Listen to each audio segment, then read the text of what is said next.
Assalamualaikum warahmatullahi wabarakatuh.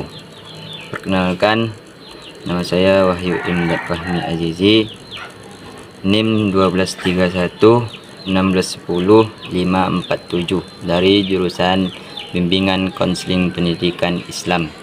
Sini saya akan mempresentasikan tentang geopolitik Indonesia. Geopolitik berasal dari kata geo dan politik. Geo berarti bumi, politik berasal dari kata Yunani politea, berarti kesatuan masyarakat yang berarti berdiri sendiri, dan tea berarti urusan. Selanjutnya, secara umum, geopolitik adalah cara pandang dan sikap bangsa Indonesia mengenai diri, lingkungan yang berwujud negara kepulauan yang berdasarkan Pancasila dan Undang-Undang Dasar 1945. Geopolitik diartikan sebagai sistem politik atau peraturan-peraturan dalam wujud kebijaksanaan dan strategi nasional yang didorong oleh aspirasi nasional geografik, kepentingan yang titik beratnya terletak pada pertimbangan geografi, wilayah, atau teritorial dalam arti luas suatu negara. 3. Wujud geopolitik Indonesia adalah wawasan Nusantara.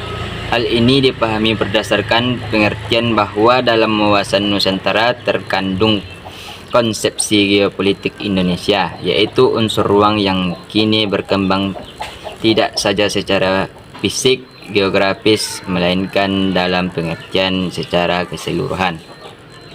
Selanjutnya, faktor-faktor yang mempengaruhi wawasan Nusantara. Yang pertama, wilayah. Yang kedua, geopolitik dan geostrategi. Yang ketiga, perkembangan wilayah Indonesia. Selanjutnya, wawasan Nusantara.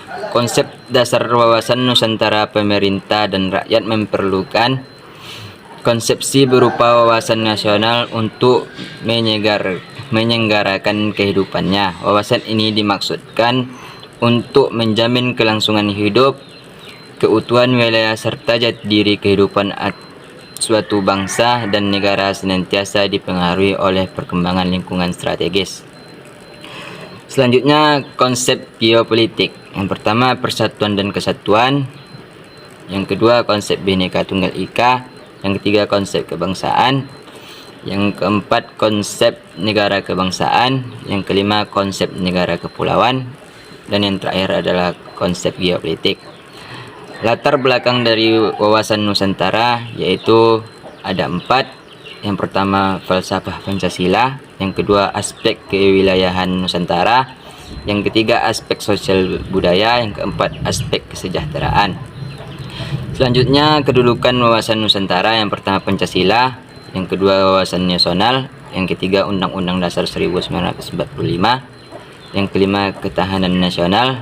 Yang terakhir, GBHN. Selanjutnya, fungsi wawasan Nusantara.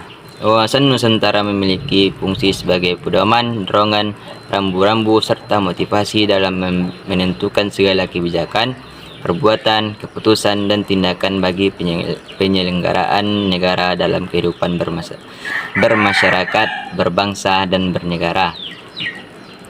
Yang terakhir adalah tujuan wawasan Nusantara. Tujuannya adalah untuk membawa kesatuan dalam semua aspek dari kedua kehidupan alam dan sosial. Dapat disimpulkan bahwa tujuan bangsa Indonesia menjunjung tinggi kepentingan nasional dan kepentingan daerah, dan untuk mengatur dan membina kesejahteraan, perdamaian, dan bangsawan dan martabat manusia seluruh dunia. Baiklah, hanya ini yang dapat saya presentasikan. Terima kasih telah menonton. Lebih dan kurangnya saya mohon maaf.